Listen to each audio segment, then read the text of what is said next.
अस्सलामुअलैकुम दोस्तों, अभी हम पहुँचे हैं भोपाल जंक्शन। हम सुबह निकले थे तेलंगाना एक्सप्रेस से हैदराबाद टू न्यू दिल्ली। अभी हम पहुँचे हैं भोपाल और सुबह 8 बजे पहुँचेंगे न्यू दिल्ली।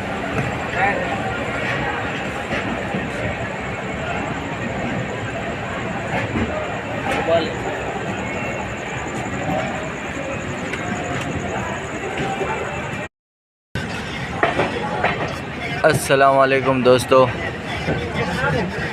अभी हम पहुँचे हैं भोपाल जंक्शन। हम सुबह निकले थे तेलंगाना एक्सप्रेस से हैदराबाद टू न्यू दिल्ली। अभी हम पहुँचे हैं भोपाल और सुबह 8 बजे पहुँचेंगे न्यू दिल्ली।